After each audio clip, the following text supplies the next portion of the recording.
time, not tea time. It's time of life.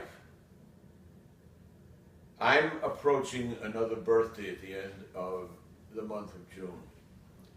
And it's given me time to think about what is really, really important in one's life.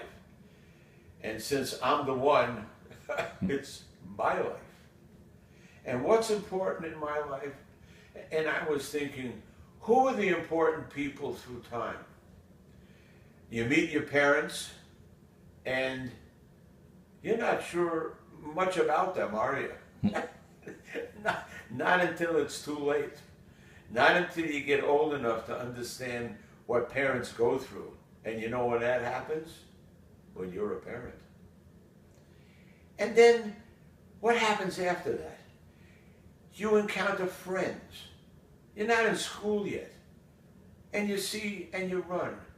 And then, wow, quickly you get into school. And you encounter teachers. Those people again, those big people again. They're kind of like your parents, but they're not. Because they don't go home with you. And you don't go home with them. And then your friends kind of age, and I mean age. And some of them drop out, drop off, go away. But along the way, what happens? If you're lucky, you get married. And you find another human.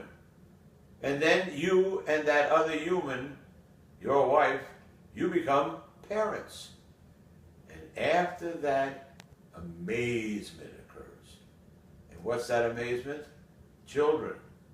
And you're back again, kind of like in a circle, back in school again. And again, your children have friends. And their children get you friends. And so the cycle continues. And then you watch your parents age. And then they leave you.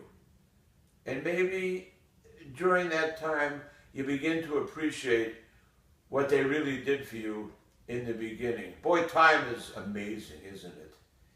And then, oh, lo and behold, your children give you the greatest gift of all, grandchildren. Everybody makes the joke, me included.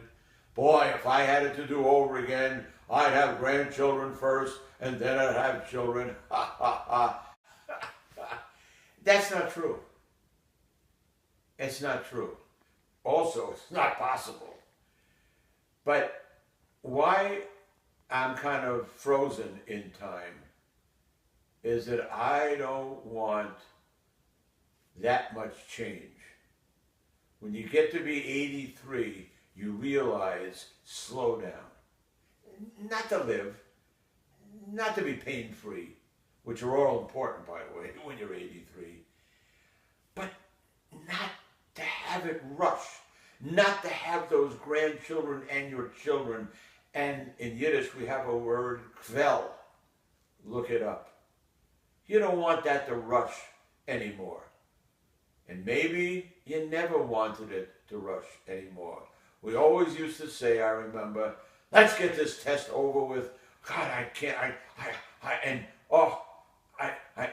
I need to get this promotion, and oh, I got to get this work in, and oh, I don't know, and maybe what we need to do seriously is step back, and what I'm doing now, lucky enough to have a resource like my son-in-law, and reflect.